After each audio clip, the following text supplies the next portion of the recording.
بسم الله الرحمن الرحيم الحمد لله اللهم صل على محمد وعلى آله وصحبه أجمعين.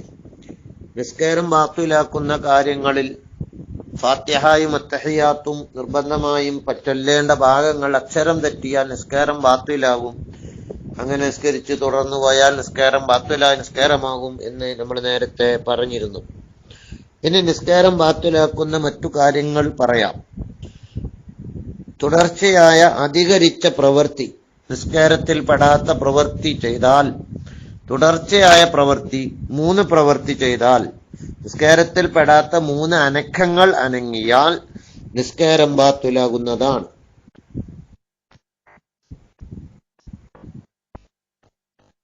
നിസ്കാരത്തിന്റെ പ്രവൃത്തിയിൽ പെടാത്ത 3 അനക്കങ്ങൾ തുടർച്ചയായിട്ട് 3 തവണ അനങ്ങിയാൽ നിസ്കാരം ബാത്തിലാകും. ഉദാഹരണത്തിന്, ചിലരൊക്കെ നിസ്കരിക്കുമ്പോ ഇങ്ങനെ ആടുന്നത് കാണാം. ആടുക നിന്നിങ്ങനെ നിസ്കരിക്കുമ്പോ ആടും. ഒരു സൈഡ് കാടി, പിന്നൊരു സൈഡ് കേട്ടാടി, പിന്നൊരു സൈഡ് കാടി, 3 അനക്കായി, നിസ്കാരം ബാത്തിലായി. തലക്കന്ന് നിസ്കരിക്കേണ്ടി വരും, ആടാൻ പാടില്ല. ചിലര് ചൊറിയും. 3 തവണ ചൊറിഞ്ഞാൽ വിരല് മാത്രം ഇളകിക്കൊണ്ടല്ല, കയ്യിന്റെ മുൻകൈ ഇളകിക്കൊണ്ട്, മുൻകൈയിന്റെ ഭാഗങ്ങളൊക്കെ വിരലിന്റെ അപ്പുറത്തുള്ള ബാക്കി ഭാഗങ്ങൾ അടക്കം ഇളകിക്കൊണ്ട് 3 തവണ തുടർച്ചയായിട്ട് ചൊറിഞ്ഞാൽ നിസ്കാരം ബാത്തിലാണ്. അതുപോലെ കാല് ഇങ്ങനെ ഇളക്കി, മുട്ടുംകാലൊക്കെ ഇങ്ങനെ ഇളക്കിക്കൊണ്ടിരിക്കണ ചിലരെ കാണാം. വെറുതെ അറിയാതൊക്കെ ആയിരിക്കും, മറന്നുകൊണ്ടാണെങ്കിലും അങ്ങനെ ഇളക്കാൻ പാടില്ല. അങ്ങനെ 3 തവണ മുട്ടുംകാൽ ഇങ്ങനെ ഇളക്കിയാൽ നിസ്കാരം ബാത്തിലാകുന്നതാണ്. ഇനിയുണ്ട്, ചിലര് തല ഇളക്കും, പിന്നെ കൈ ഇങ്ങനെ ഒന്ന് നിവർത്തി റെഡിയാക്കും, കാലും ഇളക്കും. അപ്പൊ തല, കൈ, കാല് ഇത് ഒരേ സമയത്ത് എന്ന് പറഞ്ഞാൽ ഒന്നിളക്കിയ പിന്നെ അടുത്തിളക്കി, പിന്നെ അടുത്തിളക്കി, ഇങ്ങനെ തുടർച്ചയായിട്ടാണെങ്കിൽ കുറെ സമയം കഴിഞ്ഞിട്ട് കാലിളക്കി, പിന്നെ കുറെ നേരം കഴിഞ്ഞിട്ട്, അല്പം നേരം കഴിഞ്ഞിട്ട്, പിന്നീട് കുറച്ചേരൊക്കെ കഴിഞ്ഞിട്ടാണ് തല അനക്കുന്നത്. അങ്ങനെ വിട്ടുപിരിഞ്ഞ് പറഞ്ഞാൽ തുടർച്ചയായി എന്ന് പറയാൻ പറ്റാത്ത നിലക്ക് വിട്ടുപിരിഞ്ഞുകൊണ്ട് 3 വട്ടം ഇളകിയാൽ നിസ്കാരം ബാത്തിലല്ല. തുടർച്ചയാവുമ്പോഴാണ് ബാത്തിലാകൽ. അപ്പൊ ഈ ആട്ടം ഞാൻ ആദ്യം പറഞ്ഞു, ആടുന്നവരുണ്ട്. ചെമ്പന്തങ്ങ ആടും പോലെ ചിലര് ആടുന്നത് കാണാം. നമ്മൾ ഒരാളെ ഏൽപ്പിക്കുക, ഞാൻ നിസ്കരിക്കുമ്പോ എന്റെ അടുക്കൽ 3 അനക്കം അനങ്ങുന്നുണ്ടോ എന്നൊന്ന് ശ്രദ്ധിക്കണട്ടാ, എന്തെങ്കിലും പറഞ്ഞു തരണട്ടാന്ന് മാന്യമായിട്ടും സ്നേഹത്തോടെയും പറഞ്ഞു തരാൻ പറ്റുന്ന ഒരാളെ നമ്മൾ ഏൽപ്പിക്കാം. എന്നിട്ട് അയാള് നോക്കുന്നുണ്ട് എന്ന് നമ്മൾ അറിയാത്തപ്പോ നോക്കാൻ പറയാം. അയാൾ നോക്കുന്ന അറിയുമ്പോ നമ്മൾ ഒന്നും കൂടി ശ്രദ്ധിച്ച് നിസ്കരിക്കും. അറിയാത്തപ്പോ അയാളോട് നോക്കാൻ പറയാം. പ്രത്യേകിച്ച് അറിയുന്നപ്പോൾ നോക്കാൻ പറയാം, അറിയാത്തപ്പോ പ്രത്യേകിച്ച് നോക്കാൻ പറയാം. അപ്പൊ അയാളെ നിസ്കാരം കഴിഞ്ഞ പാട് പിടിക്കുക, എന്നിട്ട് പറഞ്ഞു മനസ്സിലാക്കി തരാൻ വേണ്ടി പറയാം. അപ്പൊ നമ്മളുടെ ഇളക്കത്തെ പറ്റി അറിയുന്ന ആളോടായിരിക്കണം പറയേണ്ടത്. ഉസ്താദുമാരോടോ മറ്റൊക്കെ പറയാം. അപ്പൊ 3 അനക്കം അനങ്ങാൻ പാടില്ല.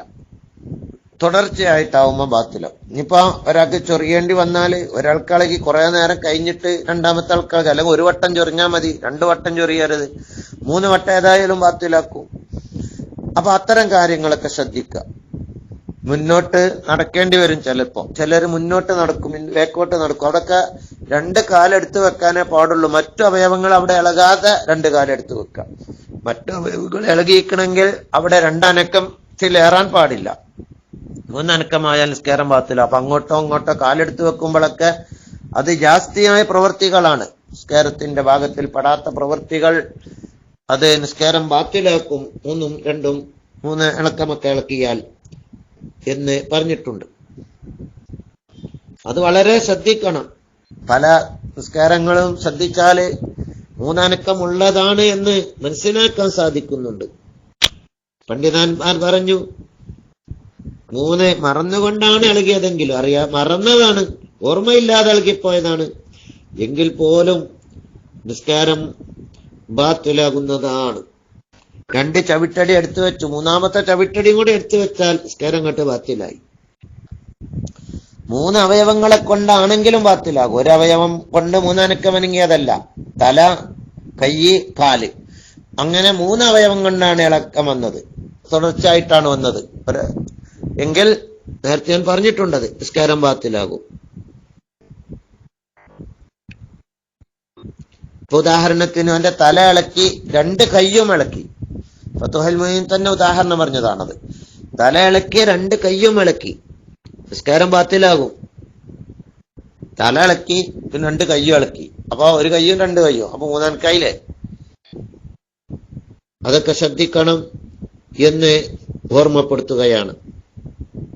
കാല് 2 ചവിട്ടടി എടുത്തു വെച്ചു, പലപ്പോഴും നിസ്കാരം വേറെ ഒരു അളക്കും കൂടെ അതിന്റെ കൂടെ വന്നാൽ നിസ്കാരം ബാത്തിലായി പോകും. അങ്ങനെയൊക്കെ തൽക്കന്ന് നിസ്കരിക്കേണ്ടി വരും എന്ന് മനസ്സിലാക്കുക. ഇനിയും അവിടെ എന്റെ ഓർമ്മയിലുള്ളതപ്പം ഇങ്ങനെ പറഞ്ഞത്, ഇനിയും അവിടെ ഓർമ്മയിലില്ലാത്ത പല ഇളക്കങ്ങളും ഉണ്ടാവും. പലരും ഈ ആട്ടം ഒഴിവാക്കണം എന്ന് ഒന്നും കൂടി ഞാൻ ഓർമ്മപ്പെടുത്താണ്. വിരല് മാത്രം ഇങ്ങനെ തസ്ബീഹ് മാല മറിക്കാൻ വേണ്ടി വിരല് മാത്രം ഇങ്ങനെ മറിച്ചിട്ടാൽ അത് നിസ്കാരം ബാത്തിലാക്കുകയില്ല. വിരല് മാത്രം തസ്ബീഹ് മാല മറിച്ചിട്ട് അല്ലെങ്കിൽ എണ്ണം പിടിച്ചു വിരലെ ഇളകണുള്ളൂ, അവിടെ കഫ് മുൻകൈ ഒരിക്കലും ഇളകരുത്.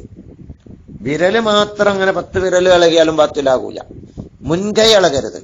കൺപാളകൾ ഇങ്ങനെ അടച്ചും പൂട്ടിക്കൊണ്ട് നിന്നാൽ നിസ്കാരം ബാത്തിലാകൂല. അത് നേരെ ഇളക്കമായത് കൊണ്ടാണ്, എത്ര അധികരിച്ചാലും ബാത്തിലാകൂല. ചൊറിയാണെങ്കിൽ വിരല് മാത്രം കൊണ്ട് ചൊറിയ, കൈ കൊണ്ട് ചൊറിയരുത്, കഫ് ഇളകരുത്, മുൻകൈ ഇളകരുത് എന്ന് ഓർമ്മപ്പെടുത്തുന്നു. ഇങ്ങനെ ധാരാളം വിഷയങ്ങൾ നമ്മൾ ശ്രദ്ധിക്കേണ്ടതുണ്ട്, അല്ലെങ്കിൽ നിസ്കാരം ബാത്തിലാകും. ചിലർക്ക് വിറയൽ അസുഖമുണ്ടാകും, വിറയൽ അസുഖം, അവർക്ക് ഇളവുണ്ട് എന്ന് പണ്ഡിതന്മാർ പറഞ്ഞിട്ടുണ്ട്. അസുഖമായതുകൊണ്ടാണ് ആ ഇളവ് പറയപ്പെട്ടത്. അപ്പൊ 3 അനക്കം എപ്പോഴും ശ്രദ്ധിക്കണം. കുട്ടികളൊക്കെ കാണാൻ അങ്ങോട്ടും ഇങ്ങോട്ടും ഉന്തിത്തള്ളിയിടുന്നത് മറ്റേ കുട്ടിനെ, അല്ലെങ്കിൽ കാലേറ്റ് ഇങ്ങനെ ചവിട്ടി കളിക്കണം. അതൊക്കെ ഉണ്ടെങ്കിൽ ആ കുട്ടിക്ക് സമാധാനത്തിൽ പറഞ്ഞ് മനസ്സിലാക്കി കൊടുക്കുക. മോനെ അങ്ങനെ ഇളകിയ നിസ്കാരം ബാത്തിലാകൂട്ടാ, അങ്ങനെ ഒന്ന് സ്കെച്ചാ പഠിച്ചോണ്ടിരിക്കുന്ന ശിക്ഷ കിട്ടൂട്ടാ എന്ന് പറഞ്ഞ് മനസ്സിലാക്കി കൊടുക്കുക. ചെവിടാകെ ദേശം പിടിച്ചൊന്നും വേണ്ട, അതൊക്കെ പറഞ്ഞ് മനസ്സിലാക്കി കൊടുത്താൽ കുട്ടികളനുസരിച്ചോളും. അപ്പൊ അതൊക്കെ ശ്രദ്ധിക്കണം എന്ന് ഓർമ്മപ്പെടുത്തുന്നു. അള്ളാഹു നന്മകൾ പഠിക്കാനും സഹീഹായ നിലക്ക് നിസ്കരിക്കാനും തൗഫീഖ് നൽകട്ടെ. അസ്സലാമു അലൈക്കും.